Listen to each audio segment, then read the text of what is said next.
Hi, ഞാനിന്ന് നിങ്ങളെ introduce ചെയ്യാൻ പോകുന്നത് പൊട്ടറ്റോ സ്നാക്കാണ്. വളരെ സിമ്പിളായിട്ട് വീട്ടിൽ ഗസ്റ്റ് ഒക്കെ വരുമ്പോൾ പെട്ടെന്ന് ഉണ്ടാക്കിയെടുക്കാൻ പറ്റുന്ന ഒരു അടിപൊളി ക്രിസ്പി ആയിട്ടുള്ള സ്നാക്കാണ്. അപ്പോൾ നമുക്ക് തുടങ്ങിയാലോ? ആദ്യം തന്നെ നമുക്കിനി ഒരു കിഴങ്ങ്, സവോള, വെളുത്തുള്ളി, പച്ചമുളക് അതൊക്കെ നന്നായിട്ട് വൃത്തിയായിട്ട് കഴുകി വൃത്തിയായിട്ട് എടുക്കാം കേട്ടോ.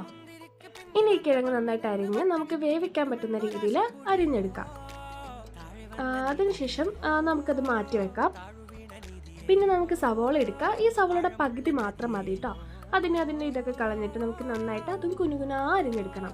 അതിനുശേഷം പച്ചമുളക് അരിയുക, ഇങ്ങനെ ചെറുതായിട്ട് അരിഞ്ഞാൽ മതി. വെളുത്തുള്ളിയും അതുപോലെ തന്നെ. പിന്നെ മല്ലിയില നമുക്കിങ്ങനെ ചെറുതായിട്ട് അരിഞ്ഞ് വെക്കാം. ഇനി നമുക്ക് കുറച്ച് വെള്ളത്തിൽ നമ്മുടെ കിഴങ്ങ് വേവിക്കാൻ വെക്കാം. ഈ കിഴങ്ങ് വെന്ത് വരുമ്പോഴത്തേക്ക് നമ്മളത് മാറ്റിയിട്ട് നന്നായിട്ടൊന്ന് ഉടച്ചെടുക്കണം. ആ കിഴങ്ങ് നമുക്കിനി നന്നായിട്ടൊന്ന് ഉടച്ചെടുക്കണം. അതിലേക്ക് ഇനി നമ്മൾ അരിഞ്ഞ് വെച്ചേക്കുന്ന സവോള, പച്ചമുളക്, വെളുത്തുള്ളി അതെല്ലാം കൂടി ഇട്ടിട്ട് നന്നായിട്ടൊന്ന് മിക്സ് ചെയ്യണം. അത് മിക്സായിട്ട് നമുക്ക് നല്ല രീതിക്ക് വരുമ്പോഴത്തേക്ക് നമ്മളൊരു ഹാഫ് നാരങ്ങ കൂടി എടുത്തിട്ട് ഒന്ന് പിഴിഞ്ഞൊഴിക്കുക. അതിനുശേഷം നന്നായിട്ട് തന്നെ മിക്സ് ചെയ്യുക. ഇനി അതിലേക്ക് കുറച്ച് കുരുമുളക് പൊടി, മുളക് പൊടി, പിന്നെ നമ്മൾ ഒരു ലേശം മഞ്ഞൾപ്പൊടിയും പിന്നെ നമുക്കിനി കുറച്ച് പഞ്ചസാരയും കൂടി ഇട്ടിട്ട് നല്ല രീതിക്ക് ഇളക്കുക. പിന്നെ നമുക്കൊരു 1/2 ടീസ്പൂൺ ബട്ടർ കൂടി ഇട്ടിട്ട് ബട്ടർ ഓപ്ഷനാണ്, അതുകൂടി ഇട്ടിട്ട് നമുക്ക് നന്നായിട്ട് ഇളക്കിയിട്ട് നമുക്കിനി കോൺഫ്ലവർ കൂടി ആവശ്യമുണ്ട്. അതുകൂടി ഇട്ടിട്ട് നന്നായിട്ടൊന്ന് മിക്സ് ചെയ്ത് നന്നായിട്ട് എടുക്കുക. ഇനി അത് ചെറിയ ഉരുളകളാക്കിയിട്ട് നമുക്ക് മാറ്റി ഇനി അതൊരു ഡിസൈനാക്കി ഞാൻ ചെയ്യുന്നുണ്ട് കേട്ടോ. ഇതിങ്ങനെയാണ് ഞാൻ ഡിസൈൻ ചെയ്തത്. നിങ്ങളുടെ ഇഷ്ടത്തിന് നിങ്ങളുടെ രീതിയിൽ തന്നെ ചെയ്യാം കേട്ടോ. ഞാനിപ്പോൾ ഇങ്ങനെയാണ് എടുത്തത്.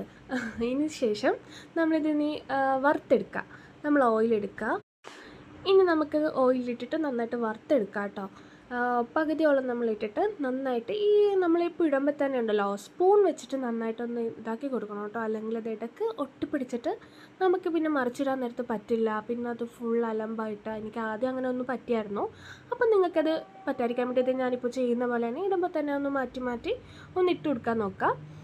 അതിന് നന്നായിട്ട് വെന്ത് നമ്മളൊരു പകുതി ആകുമ്പോഴത്തേക്ക് മറിച്ചിട്ട് പിന്നെ അത് മാറ്റി നന്നായിട്ട് തന്നെ വെക്കാം കേട്ടോ. അപ്പോൾ ദേ ഇത്രയേ ഉള്ളൂ പരിപാടി. അപ്പോൾ ഇനി നെക്സ്റ്റ് ഒരു വീഡിയോയിൽ പുതിയ റെസിപ്പിയായിട്ട് വീണ്ടും കാണാം. ബൈ.